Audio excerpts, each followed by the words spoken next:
Grupo CINEC, innovación en el desarrollo humano. En un mundo globalizado en el que se busca solidez para alcanzar sus objetivos, es necesario contar con grandes equipos de trabajo para obtener soluciones. En Grupo CINEC encontrará al aliado que le ayudará a dedicarse a realizar sus competencias clave, aumentando sus utilidades y eficiencia. Le proporcionamos el respaldo en su capital humano especializado y optimización de los procesos de negocio reduciendo sus costos. CINEC, innovación en el desarrollo humano.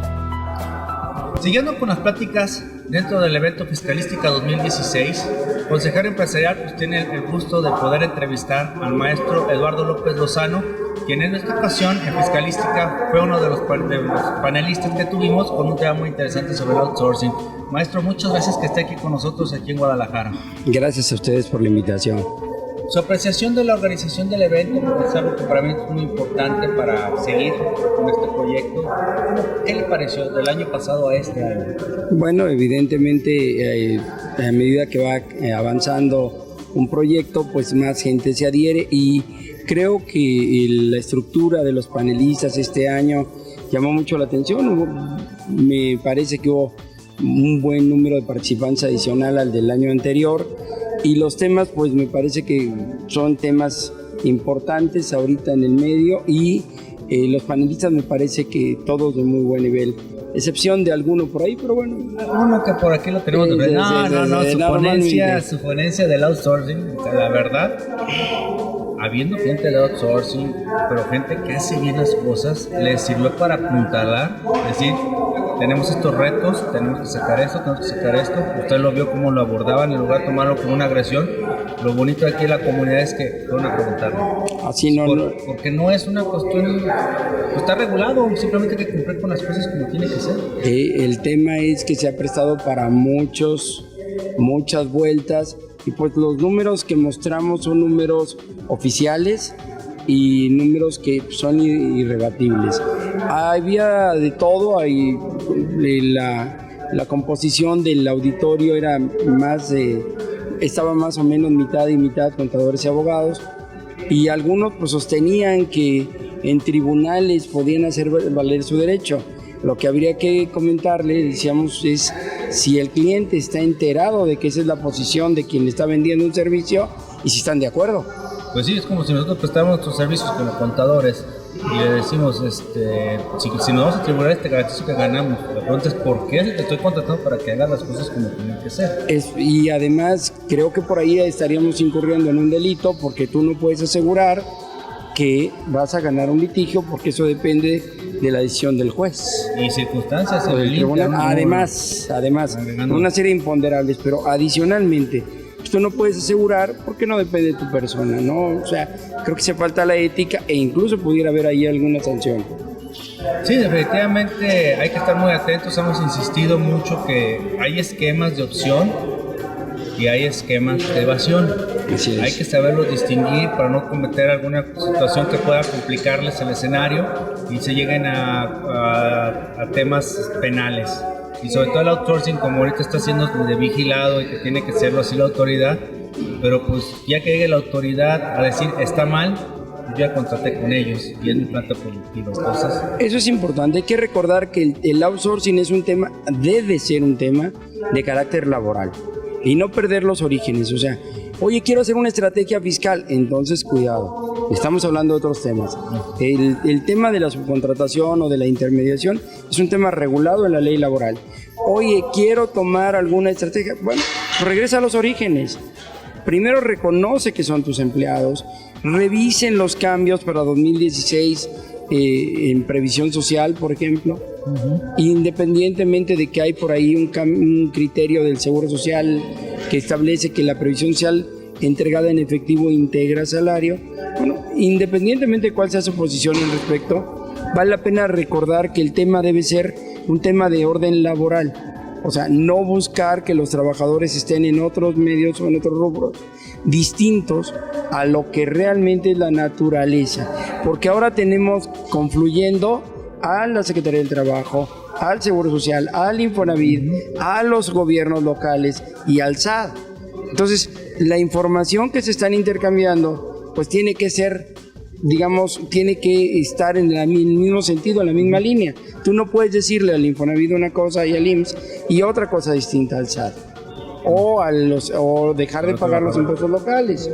Es cierto, porque desgraciadamente tenemos la experiencia de 2004, 2005, cuando usted inició la plática, maestro, con el tema, también el maestro Dionisio también habló de fraude a la ley. Del fraude a la ley en parte de las sociedades cooperativas, o sea, realmente una relación natural o una realidad que es una relación laboral se va a crear como una relación de cooperativistas, si no era, o sea, desde ahí debemos de partir, o sea, si son cooperativas se te tributa como cooperativas, pero si son laboralistas, digo, es una relación laboral. No.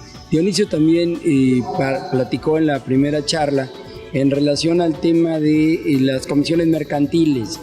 Incluso platicó una experiencia personal donde les dieron palo en tribunales tratando de defender como mercantil una relación laboral. Puso 3 casos: las embotelladoras, el caso de las empresas de cosméticos y no me recuerdo qué otro giro. Y pues, en las 3 se perdió. Es evidente, si tiene, como dice el dicho, si tiene 4 patas, tiene pelo, tiene cola y maulla, pues aunque la parte azul sigue siendo y aunque le hayas explicado al gato o hayas hecho un contrato con el gato que es un pato, a la hora que le pisas la cola va a ser miau. Y ahí es donde vienen los problemas, ¿no? Sí, exactamente.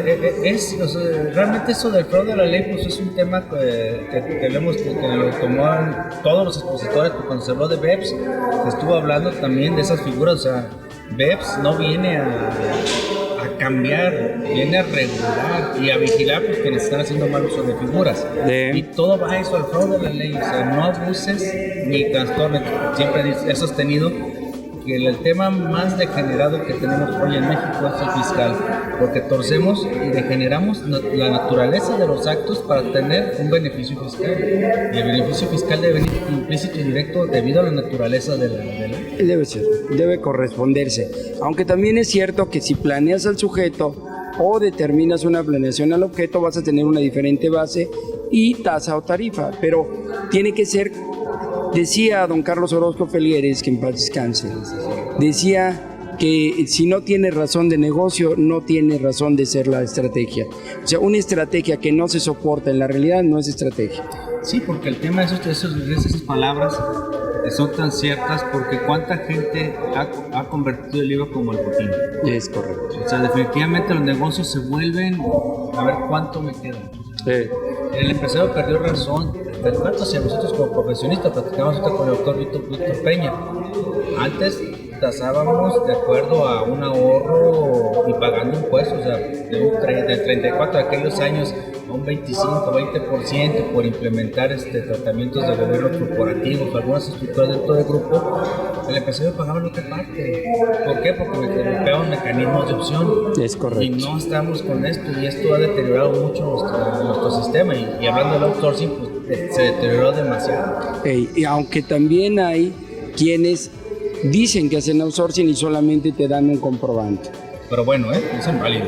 Y además se anuncian incluso en las redes sociales. Y veía por ahí una que hasta simpático es de no ser el contenido tan dramático, que decía: hacemos deducibles o no deducibles, llámenos, todo legal. No, bueno. Sí, está viva México, ¿no? Sí. Las autoridades tienen un trabajo importante que hacer, el empresario reflexionar, porque le implica la privación de su libertad. Hoy el SAT, como unidad integrado por unidades desconcentradas, amplió su alcance penal a formular querellas de defraudación y delitos equiparables. Ahora cada unidad ya trae un trabajo, ya no tasan su manera de trabajar por recaudado, ya tasan por procedimientos instaurados. O sea, ya se está haciendo funcional y no de finalidad el SAT. Bueno, el 42 del código siempre señala en su primer párrafo que la razón de ser de una visita o de una facultad de la autoridad va en 2 líneas. 1, revisar que hayas cubierto tus contribuciones. Y 2, verificar que no hayas cometido delitos.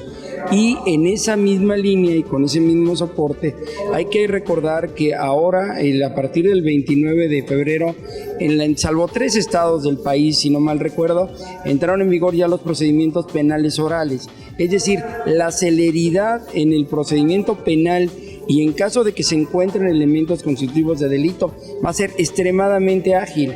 Y el contribuyente piensa que la autoridad no está haciendo nada porque no han visto, y no se puede ver como se veía antes. Yo me recuerdo que en 2008 pues fueron casos emblemáticos de algunos despachos que todo mundo conoce los nombres durante el sexenio del presidente Calderón, porque no había la reforma de 2011 que te dice que tienes que velar por los derechos humanos, y eso da lugar a que las autoridades no hagan públicos. Incluso el SAT, me recuerdo que tenía una página que se llamaba Acciones contra la Delincuencia. Y ahí, sí, novedades, el apartado de novedades. Y ahí venían fotografías de delincuentes, historias, etcétera. Un señor que siempre fue mi ejemplo a muchos de sus reportes de un periódico. Ajá, y ya no se puede. Ya no se puede porque viola los derechos humanos del probable, y además estaría violando el principio de la presunción de inocencia y otros como el derecho a la intimidad, etcétera. Entonces, la autoridad tiene que ser muy cauta ahora, ya no es tan abierto, pero siguen los procesos adelante.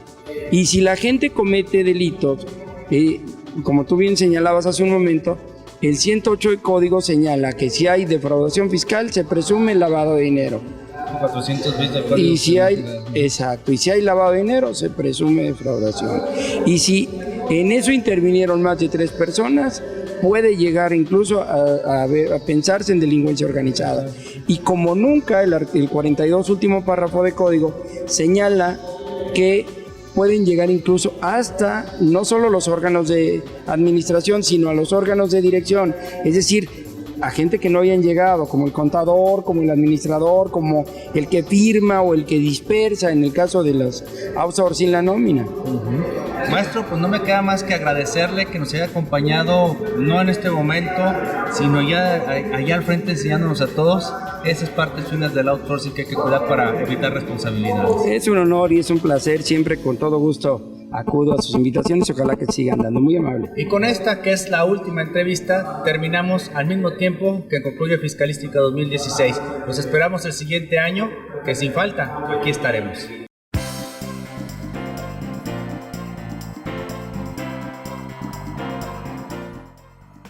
DLC Corporativo, Capital Humano con Soluciones, presentó.